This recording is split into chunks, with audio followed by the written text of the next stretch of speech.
This is the story of a king, a monster, and a marriage bed that became a theater of horror. It is a story where the mechanics of statecraft, the pomp of royalty, and the supposed sanctity of the marital chamber collided with a biological reality so appalling that it drove queens to madness.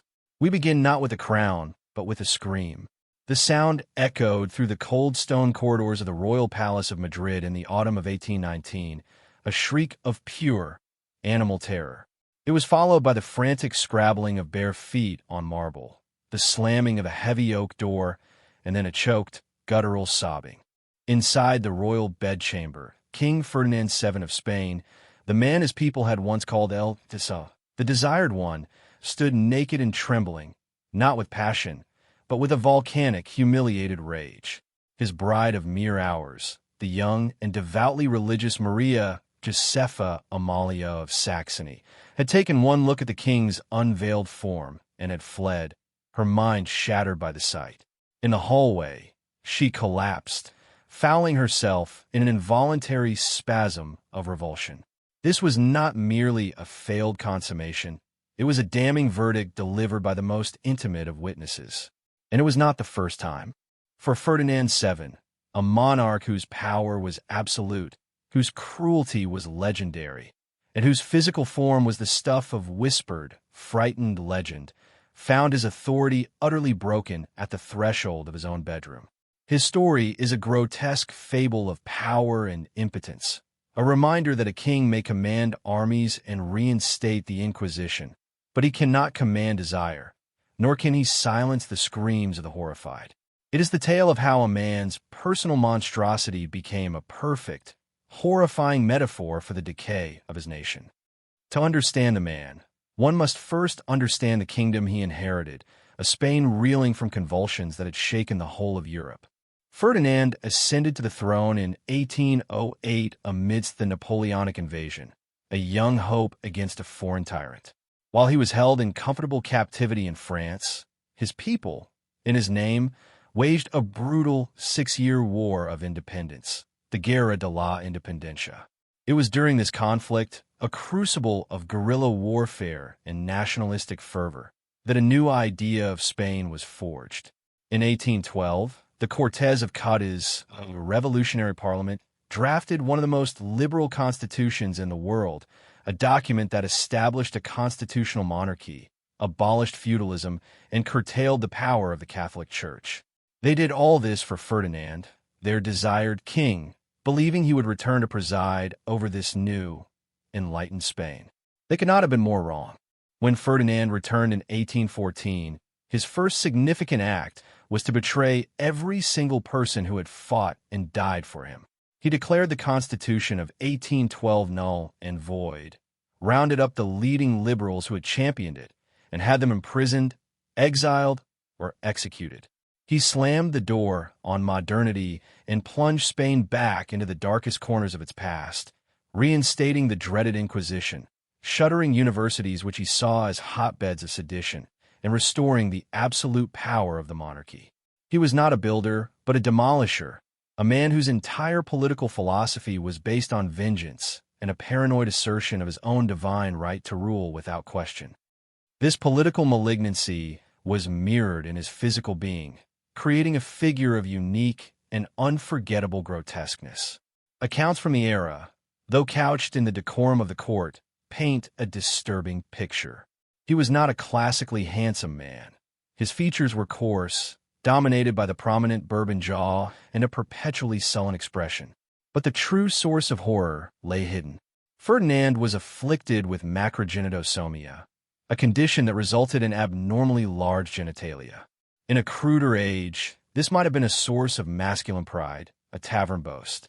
But within the refined, almost clinical context of royal matchmaking, where bodies were assessed like livestock for their dynastic potential, Ferdinand's anatomy was perceived not as virile, but as a deformity, a monstrous aberration. Compounding this was his truly abysmal personal hygiene. Courtiers wrote with barely concealed disgust of his breath, which reportedly stank beyond belief, a foul miasma born of poor health and rotting teeth. He was often unkempt, his clothes stained, a walking offense to the meticulous etiquette of the Spanish court. He was, in essence, a contradiction, a king by divine right who looked and smelled like a derelict. This was the man who, having shattered the political dreams of his country, now turned his attention to his most pressing dynastic duty, securing the throne by producing a male heir. He was a brute who demanded the most delicate of submissions, a monster who sought the embrace of a princess. From the shadows of the palace, 1,000 eyes watched this drama unfold. Among them was a young woman named Catalina, a chambermaid whose duties brought her into the sanctum sanctorum of the royal apartments. She was nobody, a fleeting presence with a dust rag and a bucket, but her position made her a silent chronicler of the king's private war. She saw the new linens, smelling of lavender and hope, laid upon the marital bed. She saw the portraits of the successive queens, their youthful faces painted with a dynastic optimism they would not live to enjoy. And she was there to clear away the aftermath. Her first brush with the royal misery came with Ferdinand's second wife, his niece Maria Isabel of Portugal, who arrived in Madrid in 1816. The palace buzzed with a nervous energy. An heir would cement the absolutist regime. Failure would open the door to political instability and the ambitions of the king's reactionary brother, Don Carlos. Catalina saw Queen Maria Isabel in the days leading up to the wedding, a pale, nervous girl who seemed to shrink within the vast, cold halls of the palace. The wedding night was a quiet catastrophe.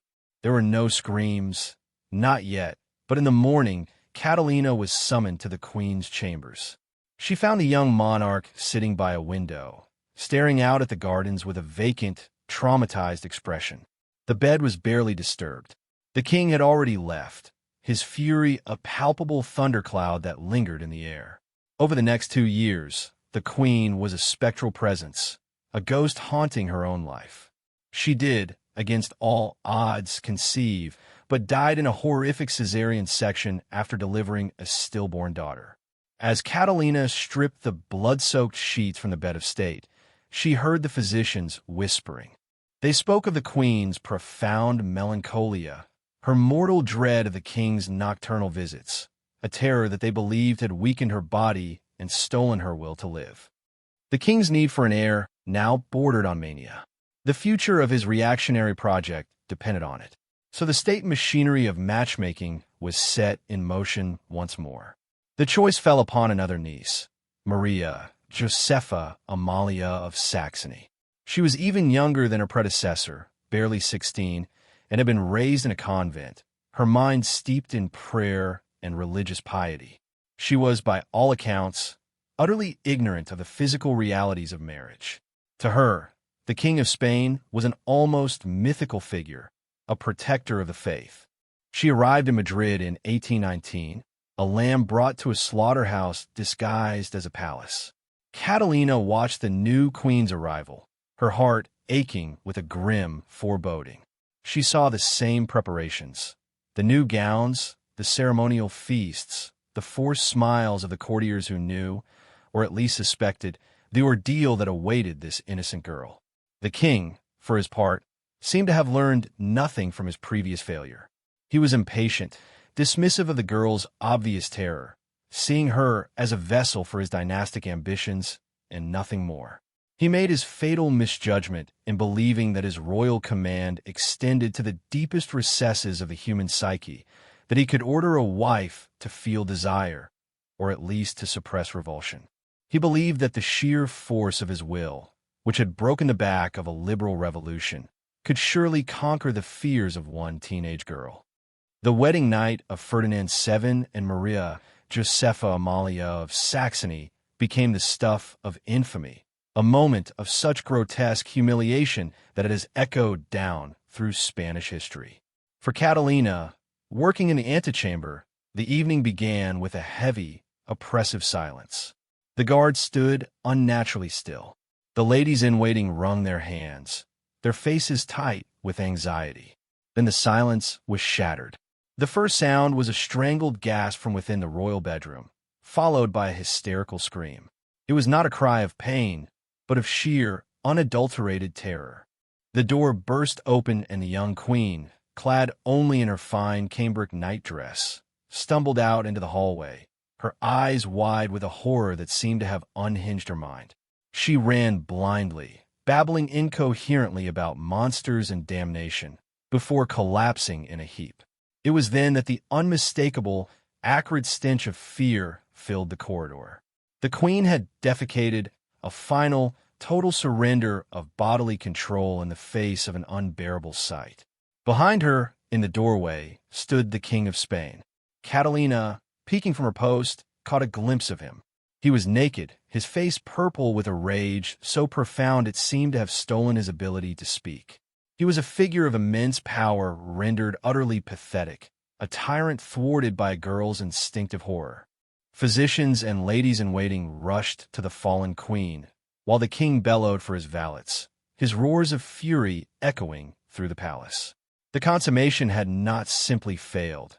It had ended in a scene of abject degradation, a tableau of royal impotence and visceral disgust. Later that night, it was Catalina's job to clean the soiled spot on the marble floor and to strip the untouched bed. The fine linens, meant to witness the conception of a king, instead bore the faint, foul stain of a queen's terror. The scent of lavender was gone, replaced by something far more primal and wretched. In that moment, the state of the Spanish monarchy was laid bare, a facade of gilded ceremony concealing a core of rottenness and brute, ugly force. The public humiliation within the palace walls soon found its parallel in the nation at large. Ferdinand's personal failure to impose his will upon his terrified brides mirrored his growing inability to control his rebellious kingdom. The simmering resentment against his tyrannical rule finally boiled over. In January 1820, a military uprising led by Colonel Rafael del Riego proclaimed the restoration of the Constitution of 1812. The revolt spread like wildfire, and Ferdinand, seeing his armies defect and his power crumble, was forced into a humiliating capitulation. Cornered and politically impotent, he agreed to swear allegiance to the very constitution he had so despised, famously declaring, "Let us march frankly, and I the first, along the constitutional path." It was a lie, of course, a piece of theater from a king who was now effectively a prisoner in his own capital. This period, the Trienio Liberal, was 3 years of galling subservience for Ferdinand.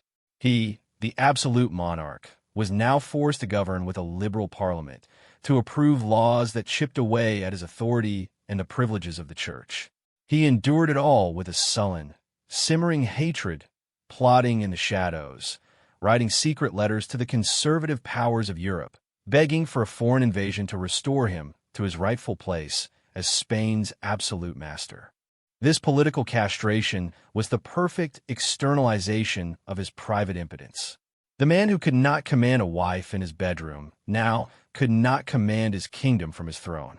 The nation, like his brides, had looked upon the true nature of his rule and recoiled in horror. The servant Catalina witnessed this shift from a unique vantage point. The atmosphere in the palace changed from one of fearful reverence to one of barely concealed contempt. She would hear liberal ministers speaking to the king with a bluntness that would have earned them the dungeon just months before. She saw the king, confined and fuming, his face a mask of resentment. His marriage to Maria Josepha was a hollow sham. The queen, deeply traumatized and fanatically religious, was eventually coaxed back into the royal apartments by a special dispensation from the Pope himself, who had to explain to her that the marital act was not, in fact, a mortal sin. But their union was barren. It was a cold, loveless duty, poisoned by the memory of that first night.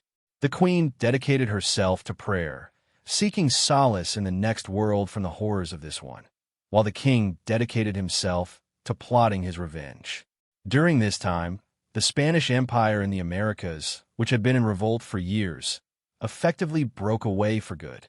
The liberal government in Madrid was too weak and distracted to stop it, and Ferdinand, obsessed with his own power in Spain, let a continent slip through his fingers. His personal and political failures were now cascading, each one feeding the other. The great Spanish Empire was disintegrating, the treasury was bankrupt, and the king himself was a subject in his own realm, a grotesque figurehead presiding over a national collapse. Ferdinand's deliverance came in 1823, not from his own strength, but from the bayonets of a foreign army. At his behest, the Quintuple Alliance, the conservative powers of Europe, authorized a French invasion to crush the liberal government. The 100,000 sons of St. Louis marched through Spain, meeting little resistance, and restored Ferdinand to his absolute power. What followed was the Decada Ominosa, the ominous decade, a 10-year reign of terror that dwarfed his earlier oppressions. Having been humiliated, Ferdinand was now utterly merciless. He unleashed a brutal wave of political persecution known as the White Terror. The liberal leaders were hunted down and executed. Riego, the man who had dared to challenge him, was hanged and then drawn and quartered, his body parts displayed in cities across Spain as a grisly warning. The universities were purged, books were burned, and a network of spies and informants known as the Voluntarios Realistas, or Royalist Volunteers, terrorized the populace. Ferdinand ruled now not by consent or tradition, but by pure, unadulterated fear. He was a wounded animal lashing out, and he turned Spain into a paranoid, stagnant backwater, isolated from the progress sweeping across the rest of Europe. His personal bitterness had become national policy. Even amidst this bloody retribution, the dynastic obsession remained. His sterile marriage with Maria Josepha was a constant, nagging reminder of his ultimate vulnerability. She eventually died in 1829, childless and, by all accounts, relieved to be escaping her earthly union. The king, now in his mid-40s and in declining health, was desperate. The machinery of royal marriage was activated for a fourth and final time. The bride was another niece, Maria Cristina of the Two Sicilies. She was different from the others. She was pragmatic, politically astute, and, crucially, not a terrified, convent-bred innocent. She understood what was required of her. She looked upon the king, his foul breath, his decaying health, his monstrous reputation, and steeled herself for the ordeal. She would not scream. She would not run. She would endure. And she did. Maria Cristina succeeded where her predecessors had failed. She managed the king, withstood the conjugal duties, and, to the immense relief of the court, she conceived. However, the child born in 1830 was not the desired son. It was a daughter, Isabella. A year later, another daughter, Luisa Fernanda, was born. Ferdinand, the great patriarch, the symbol of masculine authority, was to be the father only of girls. The birth of his daughters presented Ferdinand with a final, monumental irony. For his entire reign, he had been the champion of the most rigid, reactionary form of traditionalism. This tradition included the Salic law, which had been imported by the Bourbon dynasty and forbade female succession to the throne if any male relatives were alive. According to this law, Ferdinand's heir was not his daughter Isabella, but his deeply conservative brother, Don Carlos. Carlos was, in many ways, more of a zealot than Ferdinand himself, and he had become the figurehead for the most extreme faction of absolutists, the Apostolicos. Now, at the end of his life, Ferdinand was faced with a choice: uphold the ancient, patriarchal law he had always represented, thereby disinheriting his own child and handing the throne to his ambitious brother, or betray his entire political ideology to secure the crown for his daughter. In a final act of supreme, self-serving hypocrisy, he chose his daughter. In 1830, he issued the Pragmatic Sanction, formally revoking the Salic law and declaring Isabella his rightful heir. The man who had waded through blood to restore absolute tradition casually tossed it aside the moment it became personally inconvenient. It was his ultimate betrayal, an act that guaranteed chaos for the nation he claimed to love.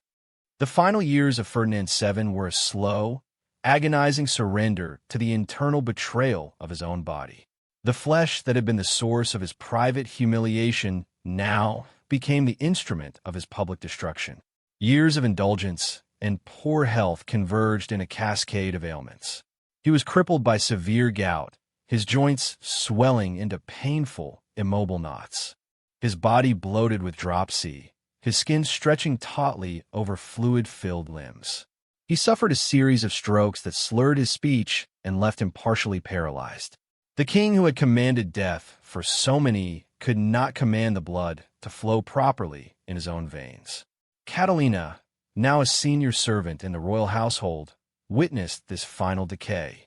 She saw the once feared monarch reduced to a helpless invalid, a wheezing, groaning lump of flesh confined to a wheeled chair and then to his bed. The infamous foul breath he had always possessed was now magnified 100-fold by the stench of sickness and impending death. His chambers became a sick room, filled with the cloying smell of medicinal herbs, unwashed linens, and decaying humanity.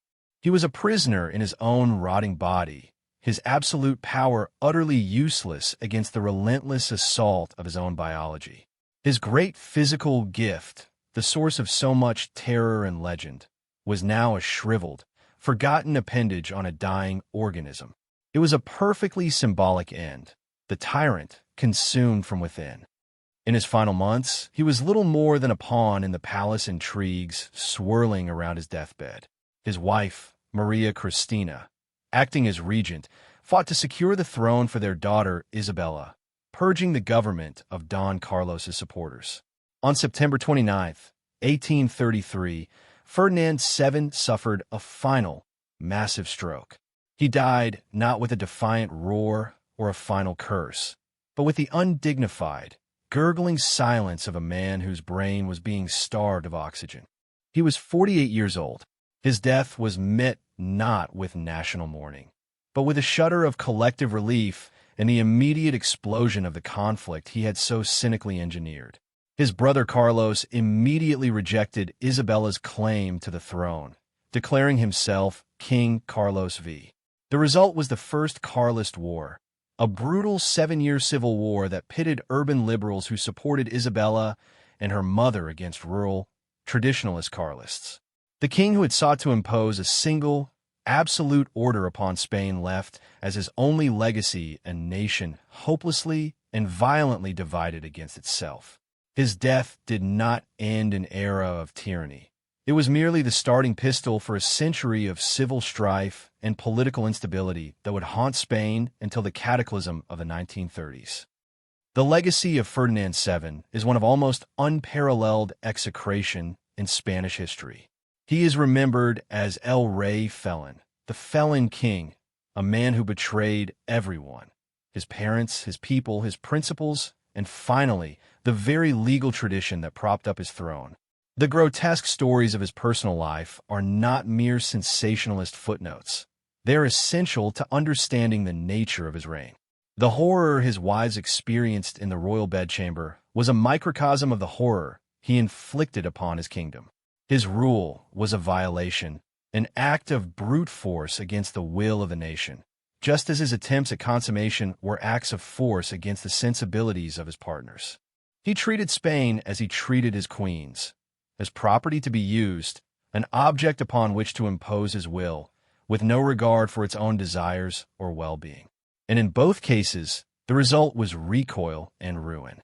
His story serves as a chilling, visceral reminder of the intimate connection between the character of a ruler and the health of a nation.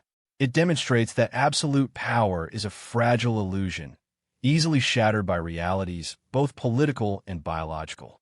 A man can sit on a throne, command the instruments of terror, and call himself a king.